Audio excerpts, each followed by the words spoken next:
Good evening. Now I'm going to do it again, only in a different way. I'm going to do it in the style of my church.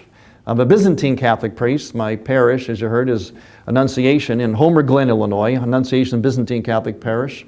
And the way we greet each other normally is we say, "Glory to Jesus Christ." And you would say back to me, "Glory to Him forever." So, glory to Jesus Christ. Glory to Him forever. Now we have a number of greetings throughout the year. During Christmas time, Christmas coming up, we would say to each other at Christmas time, "Christ is born," then you would say back to me, "Glorify Him." In Easter we say, "Christ is risen," and then you would say back to me, "Indeed He is risen." We celebrate the circumcision of our Lord too on January 1st, and we say, "Christ is circumcised," and you respond, "Ouch." But speaking of being Catholic, the most important thing to remember, and this is vital to know, this is where we got to start to understand this whole Humanae Vitae document, this marvelous, marvelous articulation by Pope Paul VI of our faith, really. Our faith, the Catholic faith, is not about rules and teachings. It's not about rules and teachings. It's about a way of seeing. A way of seeing all of life, seeing reality. It's a way of seeing the invisible God. Invisible realities like love and truth and eternity. It's those invisible realities that become visible. Something that was you can't see but you know exists. Now you can see it. In fact, you can touch it. You can taste it. You can unite with it. This is called the incarnational reality, the great mystery. Our faith, our whole faith, all of reality, really, comes down to this one thing. Do we see the invisible God made visible through the physical? What's the source and summit of our existence as Catholics? Source and summit. Eucharist. Quickly. Eucharist, yes. Why Eucharist? What does Eucharist require? What is Eucharist? What is it? It's just an idea? What is it? Body and blood of Jesus. Okay, how is it the body and blood of Christ? How do we receive it? Through what? It's in the air? We grab it? Through the bread and wine. Ah, bread and wine. Is that physical? Yes. So, through that physicality, an invisible, uncontainable God becomes what? Visible. Totally present to us, right? So much so that we can actually unite with that God. We just don't think about Him, doesn't have Him in our hearts. We actually physically, our whole being unites with His being, which is now available to us one way and one way only. What way is that? Through the bread and wine. No bread and wine, no uniting with God. Something physical is required to make an invisible reality so visible we can actually become part of it. That's the essence of our faith. And our faith is about seeing all of life through that reality, that lens, and living according to that vision. That is our starting point to understand what the church has said in this whole teaching in Humanae Vitae. What I just said is strange to the world. It probably was strange to you. That's why 70% of Catholics practice birth control. Because probably 99% of Catholics don't understand what I just said. But if you do, you'll understand everything about Humanae Vitae. See, there's basically two ways to go through life. One is wrong, one is right. I use this parallel lines, railroad tracks. Do they still teach in geometry today that parallel lines never meet? You never know, you know. I was taught they never meet, okay? That's why I use parallel lines, like a railroad track. So these things never meet. What never meets? two different worldviews which will never meet, never be reconciled. Impossible. What are those worldviews? One I'm going to call utilitarian. This is the one that we live by for the most part in our modern Western world. Utilitarian is based upon, looks at things like power, control, function, usefulness, what's practical, what's pragmatic. Notice there's nothing spiritual there. The utilitarian worldview is one that does not see the invisible made visible through the physical. It separates matter from spirit, body from soul. The other rail here, parallel rail, is how our faith sees, how the church sees, through sign, sacrament, and symbol. In other words, what we're about, what truth is about, what reality is about, is what reality is being made present through something. Not just, is it practical, who's in control, who's got the power, is it functional? What spiritual reality, what greater reality is being made real through something on this earth? Just go back to Eucharist. What is being made real through bread and wine? What is being made real? Yeah, Jesus, God. So we can see, you do Eucharistic adoration? Yes. What do you do when you're sitting there in the presence of the Eucharist? What do you know is there? God.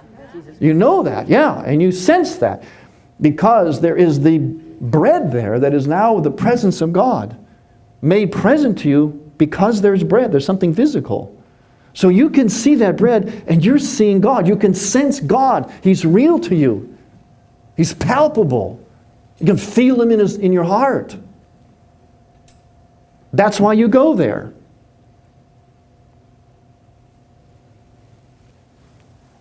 So to understand what we're talking about today, this Humanae Vitae, the church's whole perspective, we must start by understanding what it really means to be Catholic, what it really means to be human, what it means to see life and approach life through the only honest, correct view. This is incomplete. This is a lie. This is truth.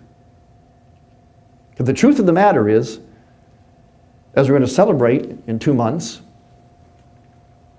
God, the invisible God, has incarnated Himself, entered into His own creation, which means that everything in creation, in its own way, speaks, points to, participates in the invisible God. Everything. From a star in the sky, to a blade of grass, to your dog or your cat, and to the human person.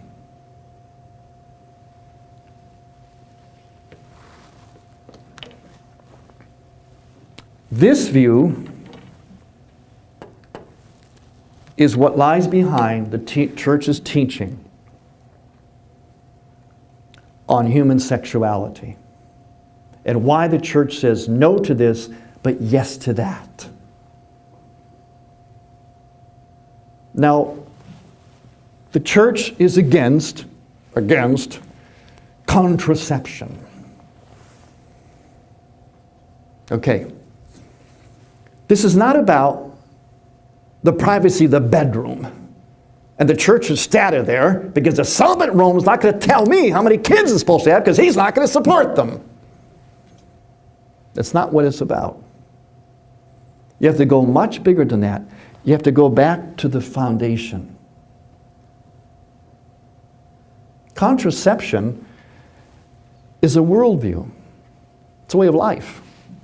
we live contraceptively. For example, how many of you guys, I hope you don't shake your head, yes, how many of you guys here drink light beer? That's contraceptive beer. Drink a beer. You want a beer? Drink a beer. No, light beer. That's like putting a condom on a beer can. Okay, how many of you drink decaf coffee? That's contraceptive coffee. I know you may like these things. People do like contraception. Doesn't mean it's right. Doesn't mean it's real. Artificial sweeteners, artificial colors, artificial flowers, artificial turf. You know what gripes me? Watching football nowadays on artificial turf. Football. That's a game played in the grass and the mud. These players come onto the field, it's artificial turf. Their uniforms are nice and clean. They come off the field after a game, they're nice and clean. That's not football. Imitation crab. Fish sticks. Eat fish. Fish sticks. Margarine. I can't believe it's not butter. Then what is it? Just have butter. Our healthcare. It's all about pills and medicine. It's not about health. Health isn't the absence of disease. Health is about being healthy, not medicine. Landscaping. Turf grass. If you go to my church, in fact, go online, ByzantineCatholic.com. Look at our award-winning environmental plan for our 10-acre property. It's all restored natural habitat of this region of the world. We've won many awards for it. Now, it's beautiful all year round. You go there right now, it's all kinds of colors and beauty. I don't do anything to it. I don't water it, I don't fertilize it. My neighbor's out there fertilizing his lawn, dumping all kinds of chemicals and water on it so it grows 1 inch, so he cuts it down on Saturday. And he comes out and puts more fertilizer and more water on there, so it grows 1 inch, he cuts it down on Saturday. Me, I'm just standing there watching my flowers and my grasses grow. And what happens in summertime to your turf grass? What happens to your grass in summer? It goes brown, doesn't it? You gotta pour that water in there, very expensive, right? A lot of nutrients and chemicals, and pH gets all out of whack just to keep that thing green. Why won't it stay green? Because it doesn't belong here. Turf grass is not native to here. It's for cooler, wetter climates. But we made it the norm. What grows here are prairie grasses and prairie flowers that even in a drought are beautiful. And you don't have to water them. Family life. Contraceptive communication. Big homes. 6 bathrooms for 1.5 kids.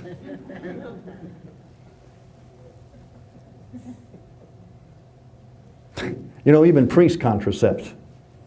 We practice safe homily. Don't talk about contraception from the pulpit, Father. Don't talk about abortion. Okay, I'll put a condom on myself when I go out to do a homily. Nice and safe. Nobody will be offended. I won't dare really give you your faith. See, that's what contraception is. You notice all the things I mentioned? It's about doing something but not really doing it. Not really doing it. You know, even though the things that the virtues in our culture, in the name of freedom, we labor under the tyranny of political correctness. In the name of tolerance, we can't talk about anything except the weather. And we're all hypersensitive, being offended. Well, that's offensive. Someone said to me when I was giving a talk, they said, "What you just said offended me." I said, "Golly, we got a problem here now." Because you see, I'm offended that you're offended. Now what do we do? I know, it's like football, offsetting penalties. I'll keep talking.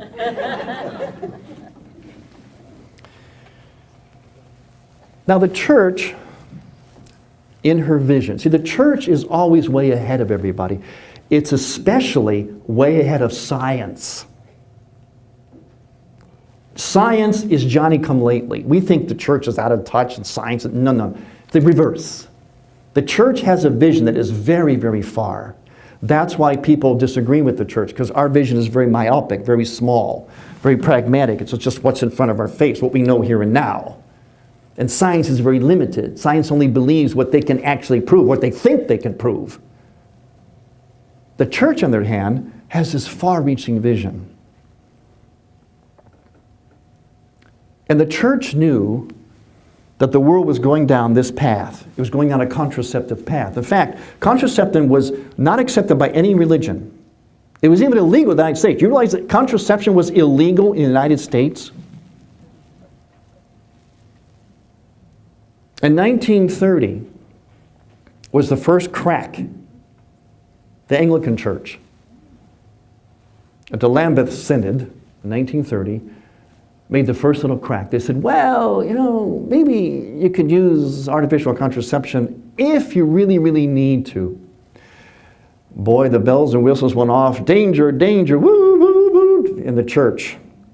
And the Pope, at that time, Pius XI, wrote the document Casti Connubii, means on the purity of marriage, which he came right in there because he saw what was going on. He says, once you crack that dam, there's going to be a tsunami. And we're going to go down the path of contraception, the contraceptive worldview. The church knew it was more than just what's going on in the bedroom. It's the worldview. We'll contracept in all these ways. We'll live artificially in all these ways. So we wrote this document. And things were kind of like, okay, quiet for a while. Then came the birth control pill.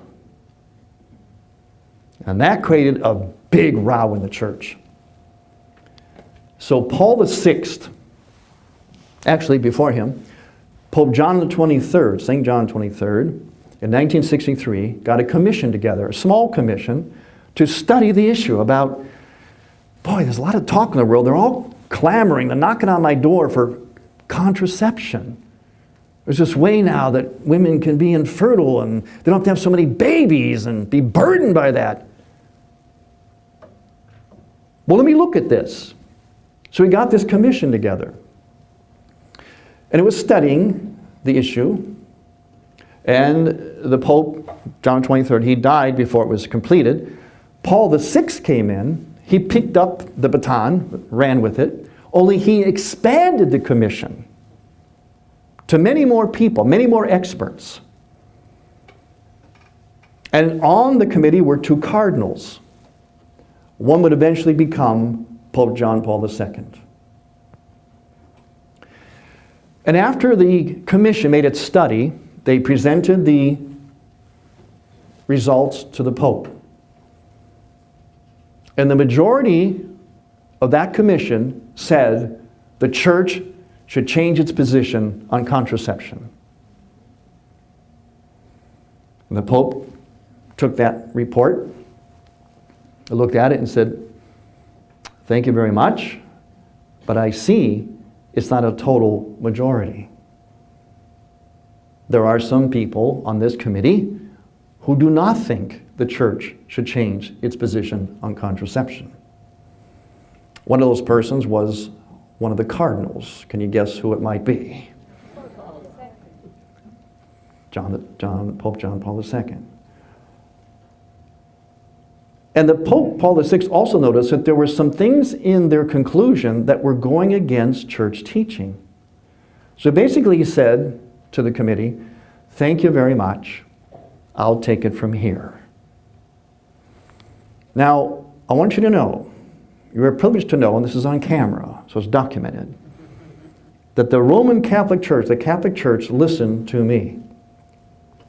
Because I always believed that Paul VI should be canonized just for Humanae Vitae alone. Sure enough, they did it. I was right. Because he stood alone, very much alone. He took all kinds of heat. Still is. The church still is. By its own people, its own Catholics. Because they don't know what it is to be Catholic. And Paul VI knew it was all about this. In fact, in the document, he said this. This is one of the most important parts of this document. This explains everything. The problem of birth, like every other problem regarding human life, is to be considered beyond partial perspectives.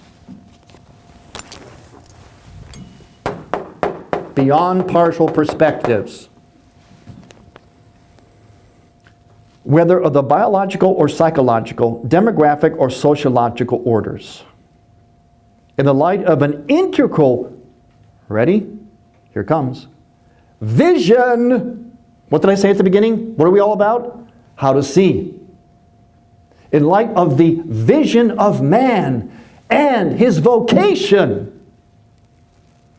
Do you think the world has a vision of man or a sense of their vocation? In other words, translated, what are we about? Why are we here? What's the real reason we're here? Where are we headed? Why? The world doesn't have a clue.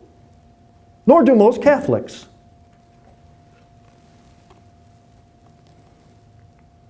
Not only his natural and earthly, but also his supernatural and eternal vocation.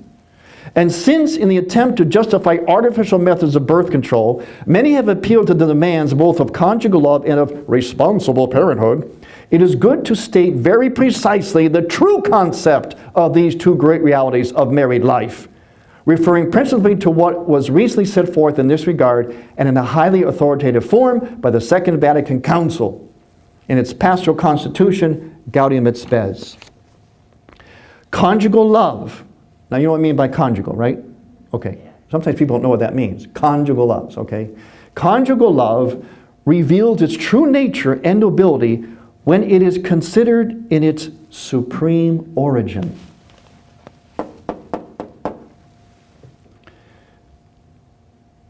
God, who is love, the Father of whom every family is in heaven and on earth is named. Marriage is not, then, the effect of chance or the product of evolution, like what's being rammed down your kids' throats at school. Atheistic evolution is a foregone fact. No, it's not. They forgot the word theory of evolution. It is not the effect of evolution, of unconscious natural forces. It is the wise institution of the Creator to realize in mankind his design of love. By means of the reciprocal personal gift of self, proper and exclusive to them, husband and wife tend towards the communion of their beings in view of mutual personal perfection, to collaborate with God in the generation and education of new lives. For baptized persons, moreover, marriage invests the dignity of a sacramental sign of grace, inasmuch as it represents the union of Christ and of the church. Now, under this light, there clearly appear the characteristic marks and demands of conjugal love. And it is of supreme importance to have an exact idea of these. He used the term marks, I use the term sign. In other words, something's going on in the one plus union between husband and wife. There's a language being spoken. Their bodies are saying something. And he says it's important to have an exact idea of this. St. John Paul II, in his monumental teaching, Catherine alluded to it, that I heard when I was a seminarian, his monumental teaching on the human person, now known as the theology of the body. What that was about, and it's the lens through which we need to teach and learn everything about our faith. Everything. That monumental teaching, the book is like this thick. Very deep, dense, but beautiful reading. He made a book that thick. And I heard him deliver those words live at St. Peter's Square. I was there when he was shot. Right there. And I was there when he miraculously recovered and appeared for the first time. He wrote this monumental teaching based on this one thing that I just read to you, one phrase, because he knew it was key. The total vision of the human person.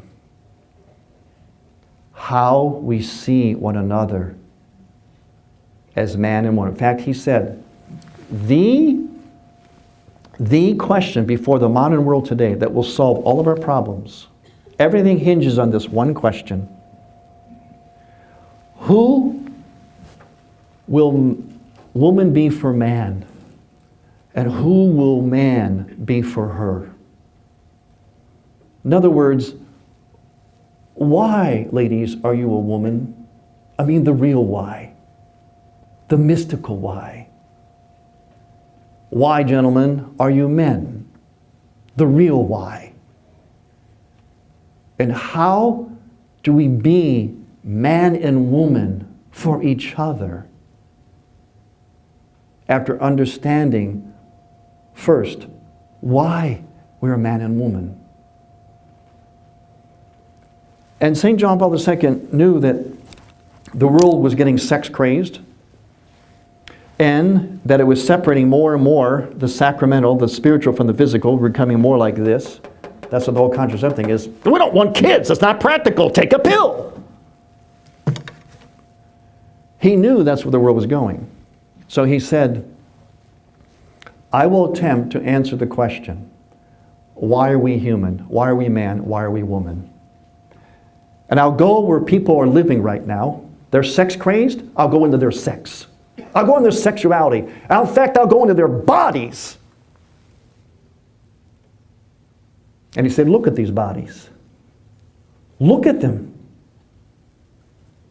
Through the eyes of what is Catholic, what is Eucharistic, what is mystical. What do our bodies say? They speak a language. What does a woman's body say? In every way that it's made. Remember I said incarnational? If God has infused himself into a woman, into a man, it means that that body must be speaking about God in its own unique way. There's a way that a woman's body speaks of God that a man's body does not. There's a way a man's body speaks of God that a woman's body does not. Then he said, when those two bodies come together in the one flesh union, which the world calls sex, no, it's one flesh union. When it comes together, those bodies are saying something to each other. They're saying something about God, and they're saying something to each other.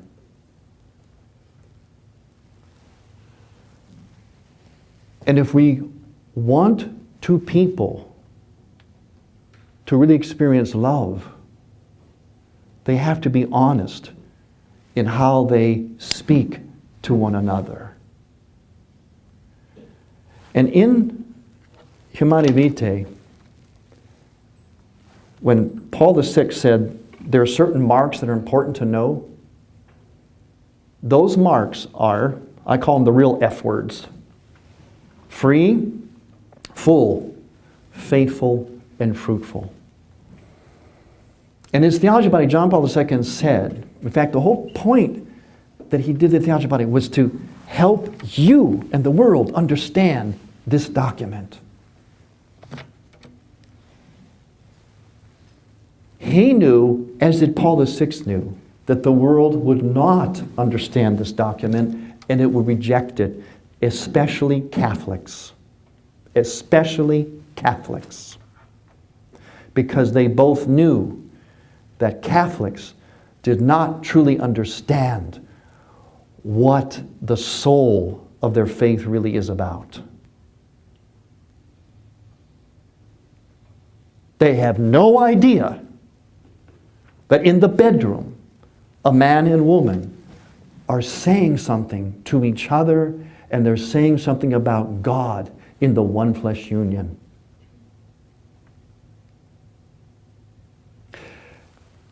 The reason the Pope knew Catholics didn't know this, because Catholics would say, like the rest of the world, Pope, priest should stay out of my bedroom.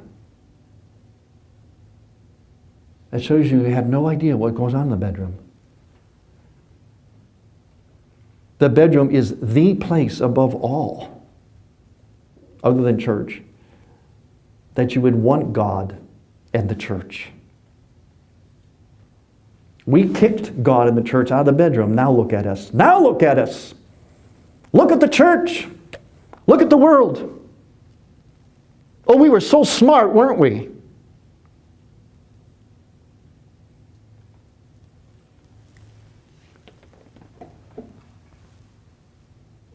In the one flesh union between husband and wife, the man and a woman are saying volumes.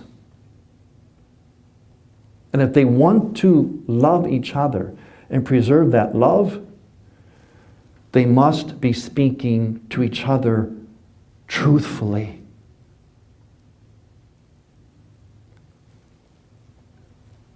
And what do they say? What do they say when they give each other their very bodies? Their bodies reveal their person, and they reveal God. And the one flesh union between husband and wife says, I am giving myself to you freely, fully, fruitfully, without reservation. I am giving you even my fertility, my ability to co-create with you new life. And I am receiving yours unreservedly. I'm not picking and choosing what I want about you. Oh, I love your body. I want to have sex with it. But that fertility thing, get that out of the way. That's a problem. That's a disease. That's an illness. Take a pill. Isn't that why we take pills? To cure a disease or an illness? Is fertility an illness? Is it? We don't want that part. And so, husband and wife lie to each other through the language of their body. Because they're not, in reality, giving themselves to each other fruitfully and freely. Even though the action says that, there's a disconnect. The action of the bodies is saying total union, union and community of persons, like the Holy Trinity. The one flesh union is a sacramental action. It's a sharing, it's a participation in the very life of the Trinity. And it's a way to love as God loves. It's a sacred act. The bedroom is the sanctuary of the human race, and woman's womb is its tabernacle.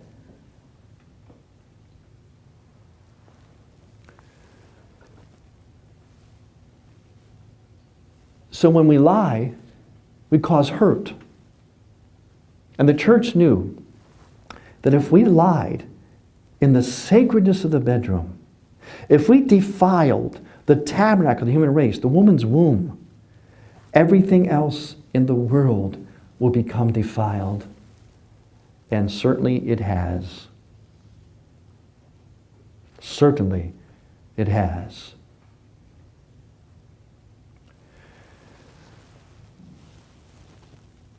When we lie, any kind of dishonesty results in a hurt.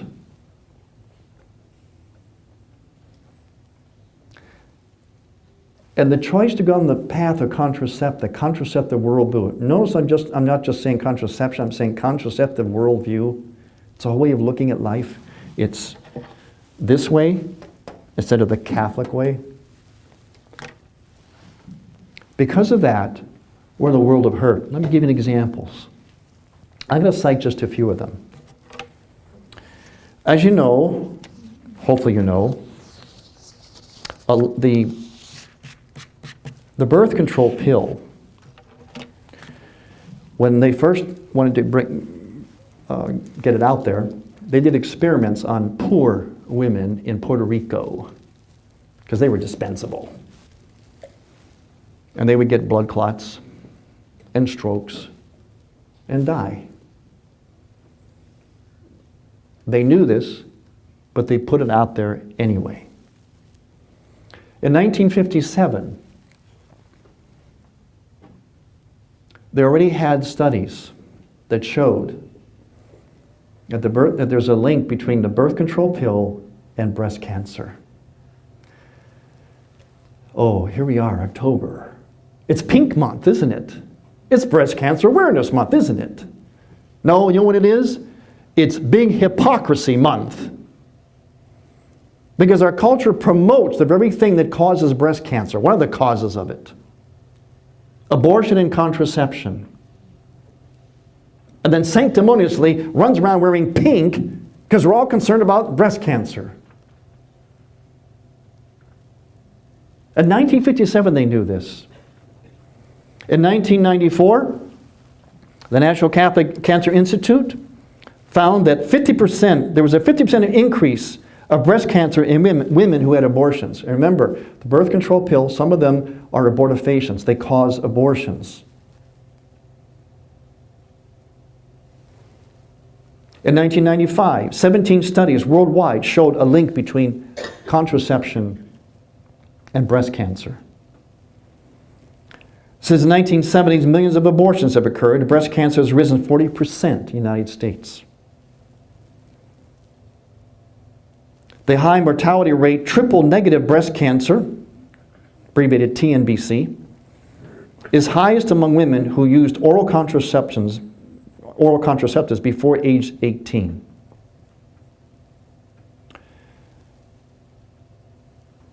The reason why, ladies, the way it works, it's kind of a little complicated, but basically,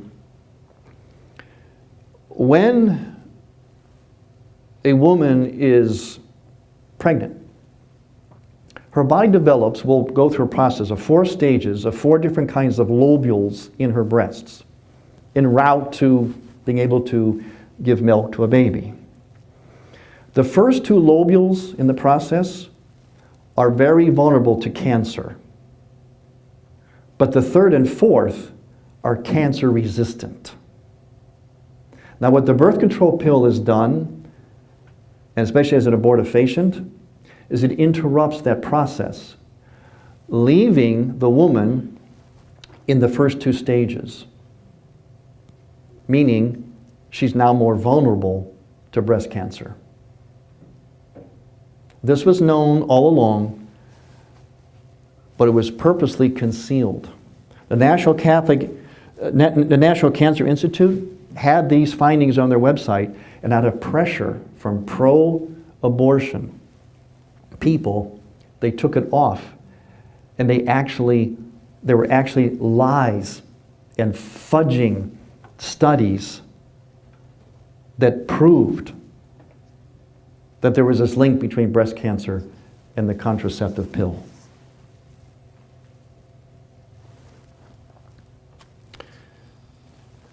The other outcome is that the pill, the birth control pill, actually causes women to choose the wrong person to marry. Yeah, it does. Now, again, it's a little complicated. I'm going to read a little explanation from Vicki Thorne. She's the founder of Rachel, that works with women after they've had abortions. And she explains it this way. While using the pill, women change what is called pheromone preference. Pheromones is a certain odor you give off that's meant for the other gender. Okay, men and women do that. They pick it up in the olfactory, a special place in their nose. It's not real obvious, but it's picked up, definitely. Through nature, God equipped women with the ability to perceive through pheromones, which are hormones of affiliation, whether or not a man is biologically a good match. If they're not contracepting, most women are first attracted to a male who is a complement in terms of their immune system. The woman who is chemically contracepting, though, is attracted to a male whose immune system is very much like her own. One speculative reason could be that her body thinks it's in a pregnant state and now she's looking for a protector rather than a mate. Whatever the cause, this raises some grave concerns. We are at least 3 generations into pill usage, affecting the way partners are attracted to each other. Some believe we now have at least 1 generation of autoimmune compromised children because of this. Moreover, when a woman chooses a partner and gets married while she's taking the pill, she likely won't find her husband as attractive when she stops using it. This can cause intimacy to dissolve, significantly breaking down marital stability. As for men, they perceive different things in terms of attraction, fertile and infertile periods and pregnancy. Men have a biological response when women are ovulating, because that's the window for the possibility of procreation. Chemical contraception flatlines this and changes a woman's scent, communicating that she isn't fertile. What is this doing to the males around us? It certainly could lead in some cases to the temptation to be unfaithful. A man who is no longer having a regular elevation of interest in his wife because she is contracepting may suddenly become very interested in another woman who is not. The pill also reduces libido, thereby countermanding one of the reasons that people use the pill. Remember, that was supposed to be free sex anytime. It's created the opposite. What they did was they got a group of women who were ovulating and a group of women who were contracepting. And they gave these women shirts that were worn by men. And the women were supposed to smell the shirts, pick up the pheromones. And the women who were contracepting, they asked them, okay, which shirt do you prefer? Which one's more attracted to you, the scent? The women who were contracepting chose the shirt that were worn by men who were genetically closer to them, which means they would have been a bad match. The ovulating women preferred a shirt of men who were more complementary to them, different in their genetic and immune system. See, God designed that so we wouldn't have, that's why you don't marry your own family members and all that, the inbreeding. God actually set us up where genetically we can actually sense that someone is further away from us genetically, and that's a good match. Conversely, they gave shirts to the men, worn by women who were ovulating and some were contracepting. Sure enough, they asked the men, which one is more attractive to you, the scent? They said it turned out to be the woman who was ovulating. The woman with contraception that was contracepting was less attractive. So now that we have a big problem, one of the biggest problems we have today? Gentlemen, pornography, infidelity.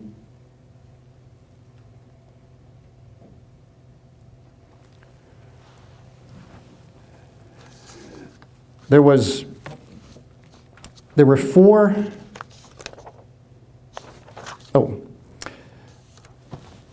Another effect. So we have the breast cancer link, we've got choosing a wrong spouse, and now we have also a demographic suicide.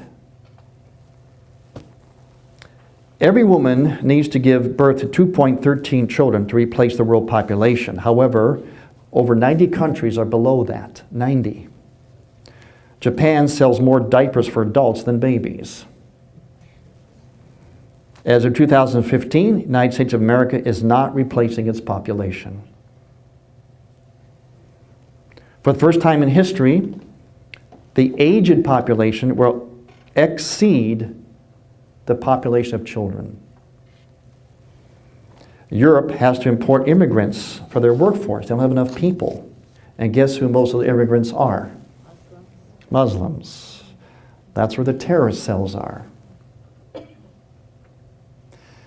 Within a few years, Europe will be 50% Muslim. They're going to take over just by population. Germany's paying people to have babies. And now this has economic effects. Have you noticed, if you drive around, maybe some of you are in businesses and so like that, you know what I've seen? Help wanted, everywhere, help wanted. At my church, I get workers, I get people to fix things, do things, maintenance, carpet, all that. Father, we don't have help. We don't have help. You know why? There aren't enough people walking the earth because they've been contracepted and aborted from being on this earth.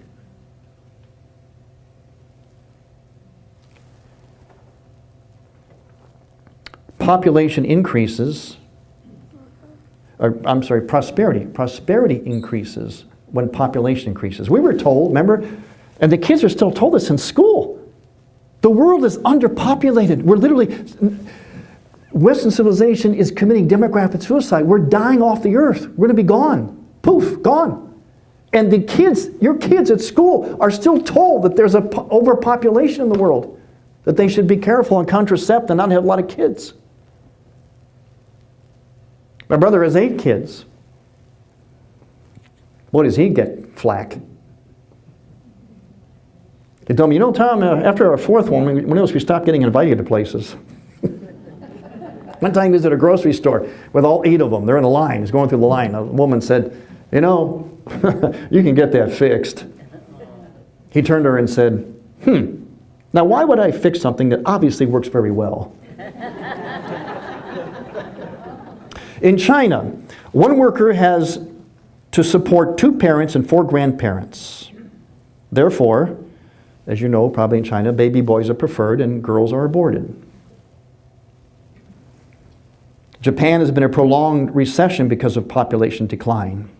A McKinsey report in 2008 said the economy crashed. Remember the crash, the bubble? Do you know one of the reasons why? There was no one to buy the houses. And the boomers, they're already in their home. They're not looking for new homes anymore. So there's nobody to buy all the homes that were built. We literally do not have the human beings sufficient walking the earth. We don't have we have an underpopulation. And also causes higher taxes because the workforce is so small. Now you have to pay higher taxes to support the infrastructure, to support our culture. All of these things, the church knew. Oh, but what did we say? Church is archaic, it's out of touch, it's not scientific, stay out of our bedroom, we know better. Oh, really? Are we all happy now?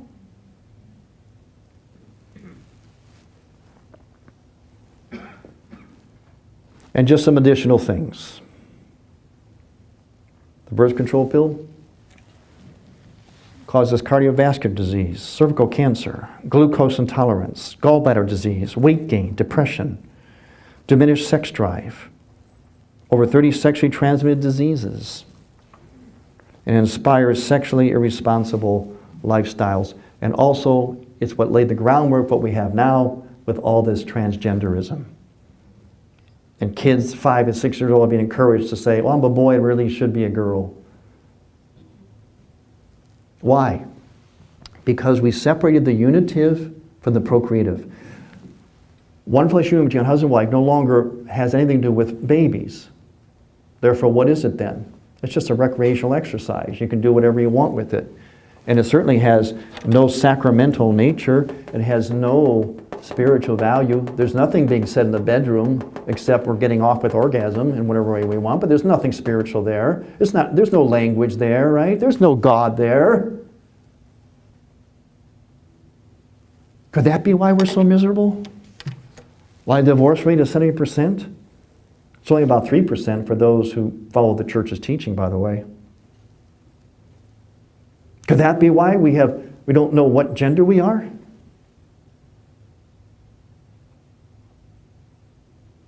While we're making same-sex marriage normative? While we have pornography and sexual abuse and things going on in the church today? Those priests that did all that stuff, where do you think they came from? They came from the soil of this world. The contraceptive, pornified world. And so they brought that to the priesthood. They're the children of the contraceptive world that the church warned, don't go down the path.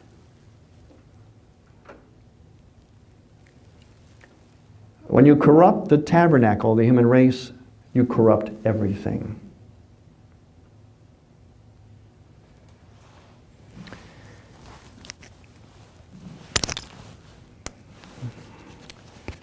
Here's what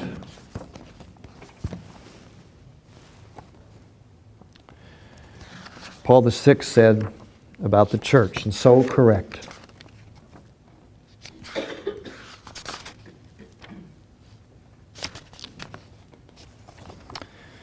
The church, the guarantor of true human values.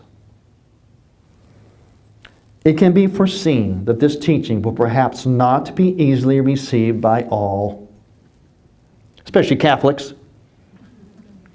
Too numerous are those voices amplified by the modern means of propaganda which are contrary to the voice of the church. To tell the truth, the church is not surprised to be made, like her divine founder, a sign of contradiction. Yet she does not, because of this, cease to proclaim with humble firmness the entire moral law, both natural and evangelical. Of such laws, the church was not the author. The church was not the author. What did I say? There's no rules of the church. There's no teaching. Well, I don't agree with the church's teaching. Church has no teachings. God has the teachings. The church just points to them and says, follow and you'll be happy. Because right now you're miserable. The church was not the author, nor consequently can she be their arbiter. She is only their depository and their interpreter, while ever being able to declare to be licit that which is not so by reason of its intimate and unchangeable opposition to the true good of man. In defending conjugal morals in their integral wholeness, the church knows that she contributes towards the establishment of a truly human civilization. She engages man not to abdicate from his own responsibility in order to rely on technical means. By that very fact, she defends the dignity of man and wife.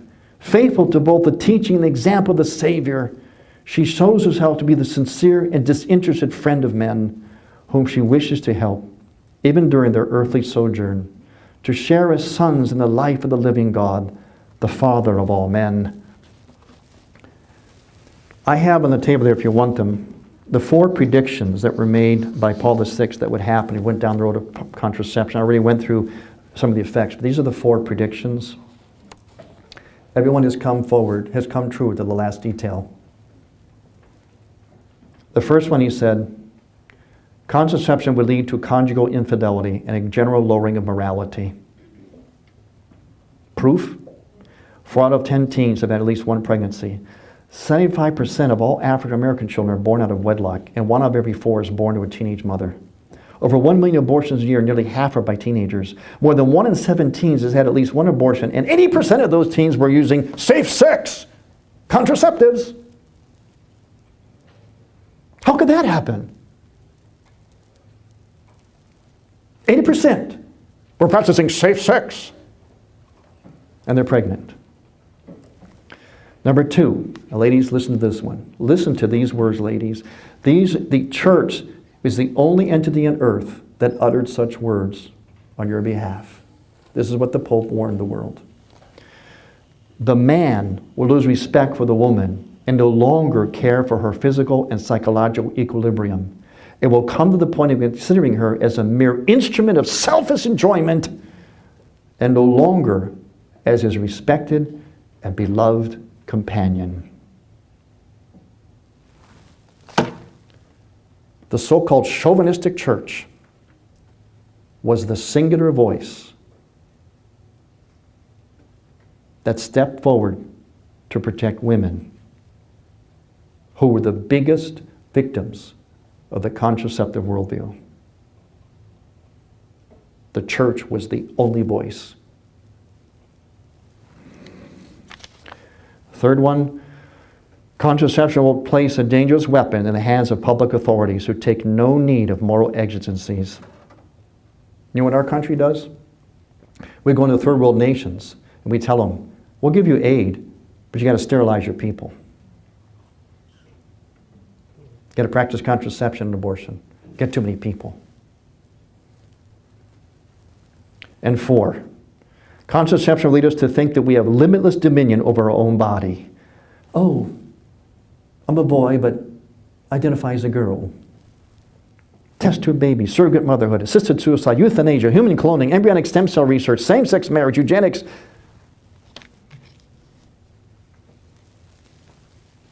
Everything came true that the church predicted to the last detail.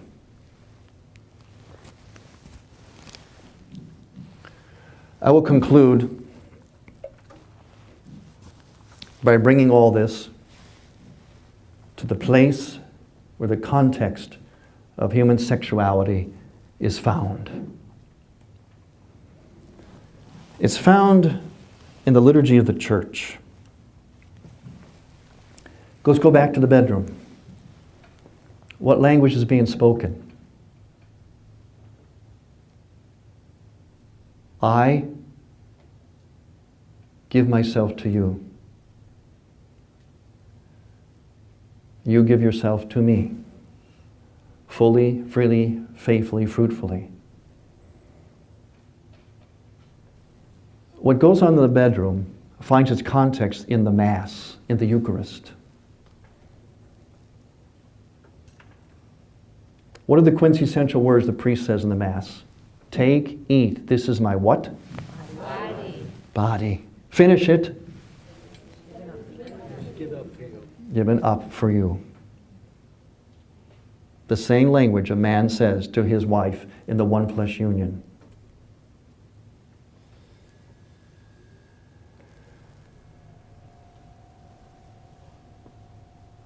And the Eucharist finds its context on Calvary, where Jesus Christ, now the new Adam, looks down at his mother. He calls her who? Woman. That's a name for Eve. When was the other time he called her woman? Wedding feast of Cana. The wedding feast of Cana.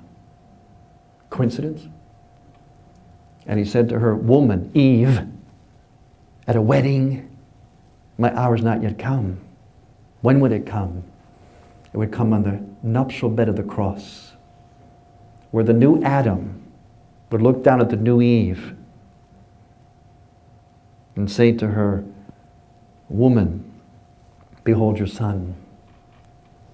And his very bodily fluids would come out of him, the life fluids. And on that cross, the mystical nuptial bed of the cross, was reconceived mystically the human race. We now have a new Eve and a new Adam.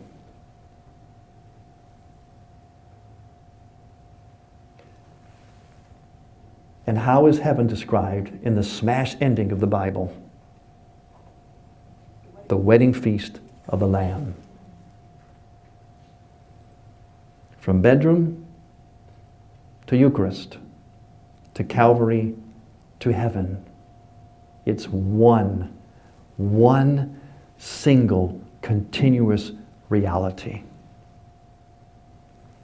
That's why it's holy. That's why the church says what it does.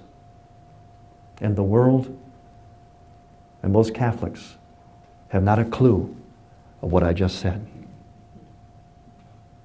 But it was there all the time. It was there all the time in the liturgy of the church. The structure of the church, the classic original structure of the church, came from the structure of the Old Testament temple, which had different zones. This was a tabernacle, the Holy of Holies. Only the high priest entered there, but once a year, for the holiest reasons, to offer sacrifice on behalf of himself and the bride Israel. Only he would be allowed there. Because this would be the nuptial chamber, the meeting point of the bridegroom Yahweh with the bride Israel. And as a male priest, he would wear on his vestments a symbol of a bride. And the women would stand here, further back. They would go up here. You know why? Because it honored women. The male priest would wear a piece of the bridal adornment as a decoy against the devil, who they knew and still does see womanhood as his ultimate prize. And so the priest would take onto himself the hit from the devil, even though he was a man. He would enter into that sanctuary representing the bride Israel and taking whatever hit the devil might want to deliver. The Christian church picked up this same idea.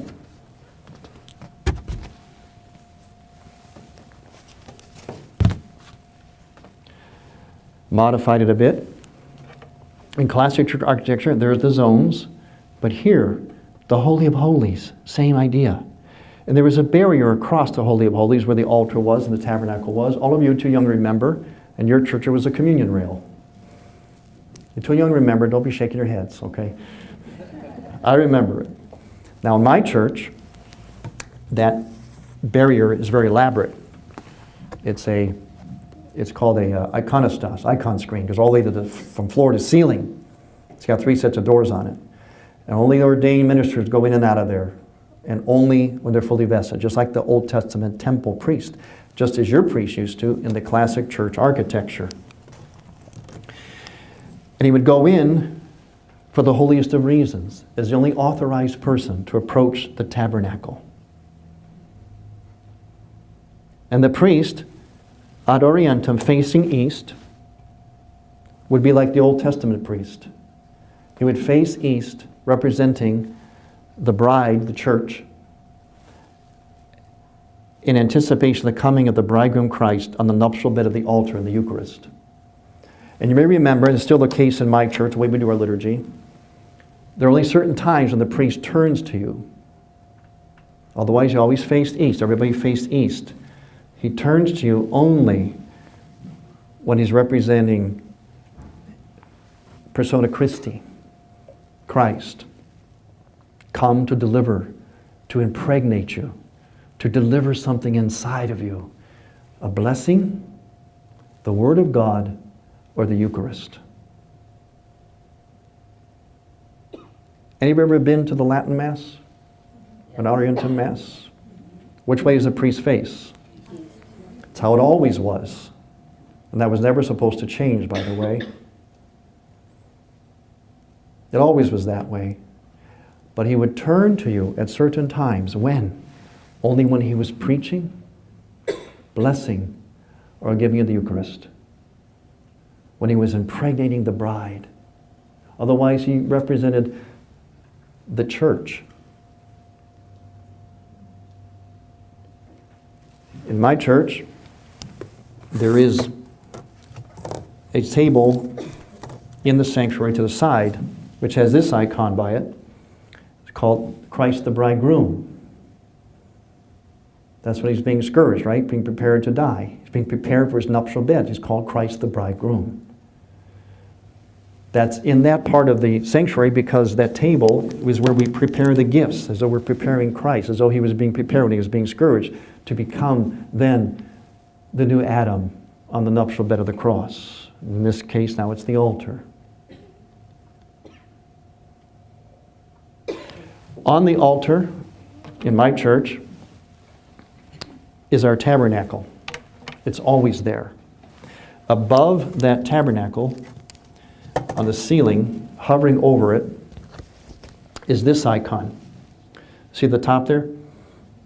where my hand is down here, where my fingers are, that's the top of our altar. You're looking at the sanctuary as I see it, as I stand at the altar. Our tabernacle is right there above my fingers on the altar, but above that is the icon of what's called the platitera. It's the Virgin Mary. What do you see in her? What do you see right in the middle of her? Baby Jesus. What do you see? Jesus. What's in the tabernacle? What's in her? Jesus. What can you say about her then? Mother of God. She's the mystical tabernacle. That's why she's painted there, hovering over the tabernacle that has the Eucharist in it. Now, you know how we teach, Kathy and I teach our teenagers sex ed? We take them in the church, and we show them the altar, and we show them this.